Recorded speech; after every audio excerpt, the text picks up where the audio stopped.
Assalamualaikum warahmatullahi wabarakatuh. Perkenalkan saya Muhammad Sarifuddin dari MJ613 Prodi Manajemen PJJ.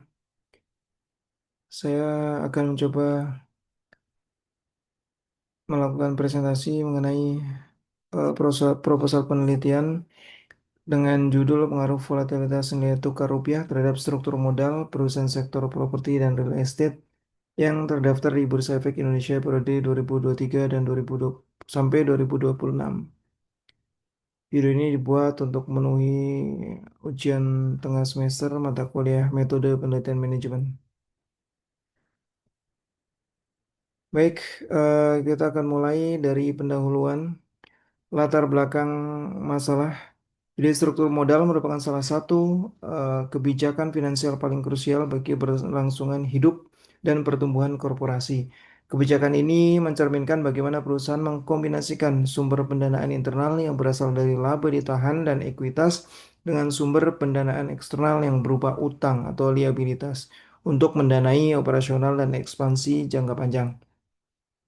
Sektor properti dan real estate merupakan salah satu sektor industri di Bursa Efek Indonesia yang memiliki karakteristik capital intensif atau sangat padat modal. Untuk mendanai proyek konstruksi skala besar seperti superblok, kawasan residensial, apartemen maupun pusat perbelanjaan yang membutuhkan waktu perputaran dana yang lama, perusahaan pengembang atau developer tidak hanya mengandalkan modal internal saja.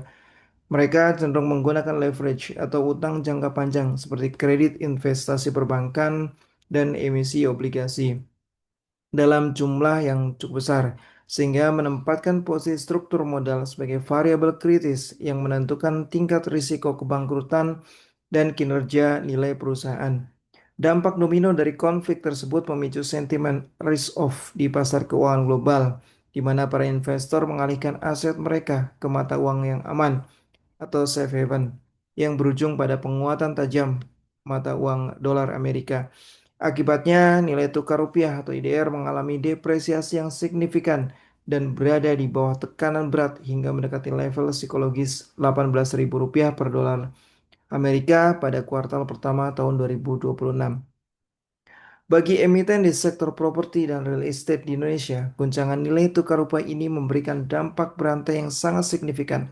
Pertama, meskipun komoditas utama yang dijual berupa bangunan fisik di dalam negeri, industri properti memiliki ketergantungan yang tinggi terhadap komponen material impor yang sensitif terhadap kurs valuta asing seperti besi, baja struktural, lift atau eskalator, marmer hingga sistem utilitas mekanikal dan elektrikal. Pelemahan rupiah menaiknya biaya konstruksi secara drastis atau cost boost inflation yang menguras likuiditas kas internal emiten. Kedua, dari sisi pembiayaan, banyak pengembang properti papan atas menerbitkan surat utang berbasis dolar Amerika Serikat atau global bonds demi mendapatkan tenor panjang dan suku bunga awal yang kompetitif. Saat rupiah melemah tajam terhadap USD, nilai konversi beban utang pokok dan bunga valuta asing tersebut membengkak secara otomatis di dalam laporan posisi keuangan atau neraca, menaikkan nilai total liabilitas meskipun perusahaan tidak menambah utang baru secara fisik. Fenomena ini melahirkan perdebatan teoritis atau research gap yang mendalam dalam literatur manajemen keuangan. Berdasarkan trade-off theory, struktur modal dikelola dengan menyeimbangkan manfaat perlindungan pajak atau tax shield dari beban bunga utang dengan biaya kesulitan keuangan atau financial distress cost. Ketika volatilitas kurs melonjak tajam pada krisis geopolitik 2026, resiko gagal bayar pengembang meningkat secara signifikan sehingga memaksa perusahaan untuk memotong porsi utang mereka atau deleveraging. Sebaliknya, dilihat dari kacamata pecking order theory, dalam situasi krisis likuiditas eksternal akibat gejolak mata uang, manajemen pengembang properti diprediksi akan mengubah hierarki pendanaannya dengan memaksimalkan penjualan unit properti melalui skema inden atau memperbesar pemanfaatan laba ditahan demi menghindari mahal dan tingginya risiko utang luar negeri. Penelitian empiris mengenai pengaruh nilai tukar terhadap keputusan struktur modal atau debt to equity ratio dalam 5 tahun terakhir masih menunjukkan temuan yang tidak konsisten atau mixed result. Penelitian yang dilakukan oleh Tian 2022 pada perusahaan properti dan real estate membuktikan bahwa nilai tukar memiliki pengaruh positif dan signifikan terhadap peningkatan debt to equity ratio atau DER, di mana pelemahan kurs rupiah mendorong pembengkakan nilai liabilitas valuta asing dan menuntut penarikan utang jangka pendek demi menyelamatkan penyelesaian proyek berjalan.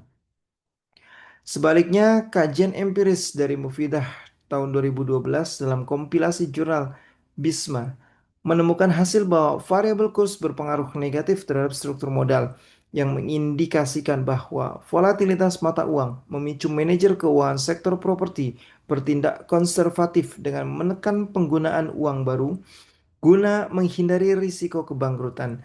Sementara itu, penelitian oleh Narsa dan Sugiarto tahun 2020 menyimpulkan bahwa nilai tukar tidak berpengaruh signifikan terhadap perubahan struktur modal, dikarenakan penentuan kebijakan utang di industri properti lebih didominasi oleh faktor fundamental internal seperti skala ukuran perusahaan atau firm size dan jaminan aset tetap yang dimiliki.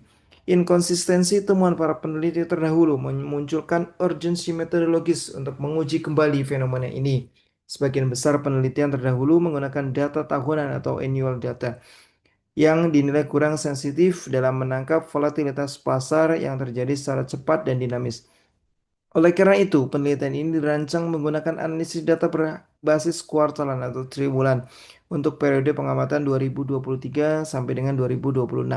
Data kuartalan dipilih agar fluktuasi pergerakan nilai tukar pada tiap kuartal terjadinya krisis geopolitik global tahun 2026 dapat terpotret secara presisi hubungannya dengan perubahan rasio utang perusahaan. Berdasarkan pemaparan fenomena di atas, peneliti tertarik melakukan penelitian dengan judul pengaruh volatilitas nilai tukar rupiah terhadap struktur modal perusahaan sektor properti dan real estate yang terdaftar di Bursa Efek Indonesia periode 2023 sampai 2026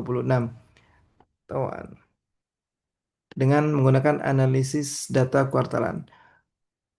Rumusan masalah. Berdasarkan konteks latar belakang di atas, maka rumusan masalah dalam penelitian ini adalah: satu, apakah volatilitas nilai tukar rupiah terhadap US dollar berpengaruh signifikan terhadap struktur modal atau debt to equity ratio pada perusahaan sektor properti dan real estate yang terdaftar di Bursa Efek Indonesia periode 2023 sampai 2026.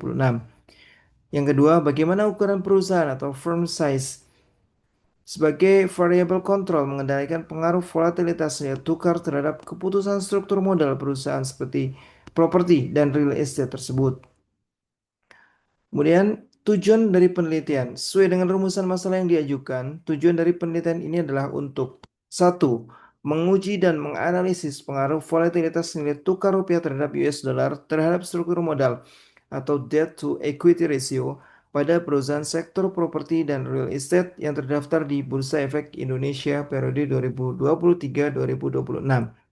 Yang kedua, untuk mengetahui peran ukuran perusahaan atau firm size sebagai variabel kontrol dalam mengendalikan hubungan antara volatilitas nilai tukar dan struktur modal pada perusahaan properti dan real estate terkait. Kemudian manfaat penelitian. Satu, manfaat teoritis. Penelitian ini diharapkan dapat memperkaya kajian literatur manajemen keuangan korporasi, khususnya terkait implementasi trade-off theory dan pecking order theory saat menghadapi krisis makroekonomi dan ketidakpastian geopolitik ekstrem. Yang kedua, manfaat praktis. Penelitian ini diharapkan dapat menjadi rujukan strategis bagi para manajer keuangan di industri properti dalam mengatur komposisi utang valuta asing, menentukan kebijakan lindung nilai atau hedging, serta mengelola rasio keuangan agar terhindar dari financial distress. Kemudian di bab 2 ini kita akan melihat tinjauan pustaka. Yang pertama, kajian teoritis. Struktur modal atau capital structure. Struktur modal merupakan menurut Brigham and Hodgson tahun 2019 adalah bauran atau proporsi pendanaan jangka panjang perusahaan yang diwakili oleh hutang, saham preferen, dan ekuitas saham biasa Perusahaan harus menentukan struktur modal optimal, yaitu kombinasi pendanaan yang meminimalkan biaya modal keseluruhan atau weighted average cost of capital atau WACC sehingga dapat memaksimalkan nilai perusahaan. Dalam penelitian ini, struktur modal diukur menggunakan debt to equity ratio atau DER dengan rumus sebagai berikut. Debt equity ratio sama dengan total liabilitas dibagi dengan total ekuitas. Kemudian trade-off theory. Trade-off theory dari Krauss dan Lizenberger tahun 1973 menjelaskan bahwa perusahaan akan mengutang sampai pada titik optimal tertentu di mana manfaat penghematan pajak dari pembayaran bunga utang atau interest tax yield bernilai sama dengan biaya kesulitan keuangan atau financial distress cost. Industri properti memiliki tangible assets, tanah dan bangunan yang bernilai tinggi yang dapat berfungsi sebagai kolateral atau jaminan kuat bagi perbankan sehingga kapasitas utang mereka besar. Namun ketika volatilitas nilai tukar melonjak, biaya konversi utang valuta asing naik dan risiko default membengkak. Berdasarkan teori ini, perusahaan properti harus menurunkan tingkat leverage-nya atau deleveraging ketika biaya risiko kesulitan keuangan eksternal melampaui nilai manfaat dari perlindungan pajaknya. Kemudian ada pecking order theory. Pecking order theory yang dikembangkan oleh Myers and Majlov tahun 1984 menyatakan bahwa perusahaan tidak memiliki target struktur modal yang spesifik, melainkan memiliki hierarki atau urutan dalam memilih sumber pendanaan untuk meminimalkan asymmetric information. Urutan preferensi pendanaan tersebut adalah: pertama, pendanaan internal melalui laba ditahan. Yang kedua, pendanaan melalui utang bila dana internal tidak cukup. Dan tiga, pendanaan melalui penerbitan ekuitas baru sebagai pilihan terakhir. Ketika volatilitas nilai tukar rupiah melemahkan daya tarik pasar keuangan dan menaikkan bunga obligasi dolar, pengembang properti akan dipaksa mengikuti teori ini dengan memaksimalkan arus kas internal hasil penjualan unit properti yang ready stock demi menekan risiko utang. Kemudian eh, volatilitas nilai tukar atau exchange rate volatility. Nilai tukar atau kurs adalah harga suatu mata uang relatif terhadap mata uang negara lain. Volatilitas nilai tukar merujuk pada fluktuasi atau derajat ketidakpastian pergerakan nilai tukar dalam suatu periode waktu tertentu. Madura tahun 2020. Tingginya volatilitas kurs mencerminkan risiko pasar yang tinggi bagi emiten properti dan real estate di Indonesia yang memiliki utang berbasis dolar US atau ketergantungan material bangunan impor. Volatilitas kurs rupiah US dollar berdampak langsung pada stabilitas arus kas operasional dan besaran liabilitas pada neraca keuangan perusahaan. Kemudian keterkaitan antara variabel. Yang pertama, pengaruh volatilitas nilai tukar terhadap struktur modal. Ketidakpastian nilai tukar rupiah terhadap dolar Amerika Serikat yang fluktuatif akibat krisis geopolitik global menimbulkan tekanan berat bagi manajemen keuangan sektor properti. Berdasarkan landaran trade-off theory, depresiasi rupiah menaikkan beban konversi nilai utang dalam laporan keuangan pengembang properti secara otomatis, terutama bagi emiten yang merilis global bonds. Kenaikan liabilitas ini dapat merusak rasio solvabilitas perusahaan di mata kreditur dan menaikkan financial distress cost. Untuk meredam risiko kegagalan sistemik tersebut, manajer keuangan akan mengambil kebijakan struktural dengan membatasi penerbitan obligasi baru atau mempercepat pelunasan utang valuta asing jatuh tempo.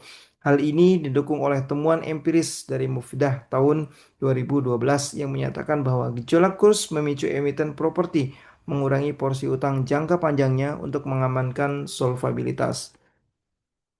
Meskipun terdapat perbedaan Meskipun terdapat perbedaan pandangan seperti hasil penelitian Tian tahun 2022 yang menemukan hubungan positif karena desakan likuiditas jangka pendek, serta temuan Narsa dan Sugiarto tahun 2020 yang menyatakan tidak signifikan dalam konteks krisis geopolitik global yang masif di tahun 2026, arah respons industri properti diproyeksikan akan lebih defensif guna menghindari kebangkrutan. Berdasarkan argumentasi tersebut, diusulkan hipotesis pertama, yaitu Volatilitas nilai tukar rupiah terhadap USD berpengaruh negatif signifikan terhadap struktur modal atau debt to equity ratio perusahaan properti dan real estate. Yang kedua, peran ukuran perusahaan atau firm size sebagai variable kontrol. Ukuran perusahaan atau firm size mempresentasikan besarnya skala operasional suatu korporasi yang dalam penelitian ini diproksikan melalui nilai logaritma natural total asset atau LN kali total asset. Ukuran perusahaan perlu dimasukkan sebagai variabel kontrol karena kapasitas emiten properti dalam menyerap guncangan nilai tukar sangat bergantung pada skala bisnisnya. Pengembang properti skala besar atau large developer memiliki struktur modal yang lebih kuat, aksesibilitas kredit perbankan internasional yang luas, serta kemampuan melakukan transaksi lindung nilai atau hedging atau forward contract untuk meminimalisir risiko selisih kurs dibandingkan pengembang skala kecil. Penggunaan variabel kontrol ini berfungsi menjamin hasil analisis pengaruh murni dari volatilitas nilai tukar terhadap keputusan DER berbasis bebas dari bias ukuran aset sampel. Kemudian penelitian terdahulu yang relevan. Berikut adalah matriks komprehensif ringkasan penelitian terdahulu nyata yang valid yang mengkaji hubungan nilai tukar terhadap struktur modal sektor properti dan real estate, yaitu peneliti nomor 1 Tian tahun 2022 dengan judul penelitian pengaruh variabel makroekonomi terhadap struktur modal perusahaan real estate dan properti yang terdaftar di BEI. Variabelnya kurs, inflasi, suku bunga, dan debt to equity ratio. Hasil penelitiannya menyebutkan bahwa nilai tukar atau kurs berpengaruh positif dan signifikan terhadap debt to equity ratio. Kemudian penelitian dari Mufidah tahun 2012 dengan judul struktur modal perusahaan properti dan faktor-faktor yang mempengaruhinya, variabelnya yaitu kurs, profitabilitas, struktur aset, dan debt to equity ratio. Dengan hasil penelitian, nilai tukar atau kurs berpengaruh negatif dan signifikan terhadap debt to equity ratio. Kemudian peneliti tahun 2020, Narsa dan Sugiarto dengan judul pengaruh variabel makroekonomi terhadap struktur modal perusahaan sektor properti dan real estate dengan variabel kurs, inflasi, ukuran perusahaan, dan DER. Hasil penelitian menunjukkan nilai tukar atau kurs menunjukkan hasil tidak berpengaruh signifikan terhadap debt to equity ratio. Kerangka penelitian. Kerangka pemikiran disusun untuk menjelaskan korelasi logis antara variabel independen yaitu volatilitas nilai tukar atau X, variabel dependen yaitu struktur modal atau Y, serta ukuran perusahaan Z sebagai variabel kontrol pada emiten properti dan real estate. Melalui alur logika ini, gejolak eksternal kurs yang timbul akibat krisis geopolitik tahun 2026 diposisikan sebagai pemicu guncangan rasio debt to equity ratio perusahaan melalui mekanisme kenaikan risiko keuangan yang dianalisis menggunakan trade-off teori. Secara visual, model paradigma konseptual hubungan antar variabel disajikan dalam diagram di bawah ini, yaitu eh, volatilitas nilai tukar rupiah terhadap US dollar variabel X dengan penelitian Tian tahun 2022 positif, Mufida 2012 negatif, Narsa dan Sugiarto uh, not specified atau kemudian struktur modal korporasi ini H1 berpengaruh negatif ya. Kemudian struktur modal korporasi atau Y, debt to equity ratio atau DER itu kemudian ukuran perusahaan firm size-nya itu mengontrol atau mengendalikan dari struktur modal korporasi. Uh, Hubungan variabel independen terhadap variabel dependen. Volatilitas nilai tukar atau X bertindak sebagai stimulus makroekonomi yang mempengaruhi respon manajer keuangan dalam memodifikasi bawaran modalnya. Mengacu pada hasil empiris Mufidah 2012, arah hubungan diprediksi negatif. H1, di mana semakin tinggi ketidakpastian kurs, pengembang properti akan menurunkan ketergantungan pada instrumen utang atau DER. demi mengamankan kesehatan posisi keuangan perusahaan dari financial distress cost. Kemudian hubungan variable control terhadap variable dependent. Ukuran perusahaan diintegrasikan dalam model untuk mengontrol variasi internal total aset perusahaan properti, sehingga estimasi parameter regresi variable cost X terhadap DER Y terbebas dari kesalahan spesifikasi model akibat perbedaan kapasitas aset antar emiten-emiten. Kemudian hipotesis. Berdasarkan tinjauan pustaka, argumentasi keterkaitan antar variabel dan penelitian terdahulu yang relevan, maka hipotesis dan penelitian ini dirumuskan sebagai berikut. H1, volatilitas nilai tukar rupiah terhadap USD berpengaruh negatif signifikan terhadap struktur modal atau debt to equity ratio pada perusahaan sektor properti dan real estate yang terdaftar di Bursa Efek Indonesia periode 2023-2026. Terima kasih dan beberapa daftar pustaka yang eh, kami citasi ada dalam daftar pustaka. Terima kasih. Demikian atas perhatiannya. Kami ucapkan terima kasih dan mohon maaf apabila terdapat banyak kekeliruan. Demikian, Assalamualaikum warahmatullahi wabarakatuh.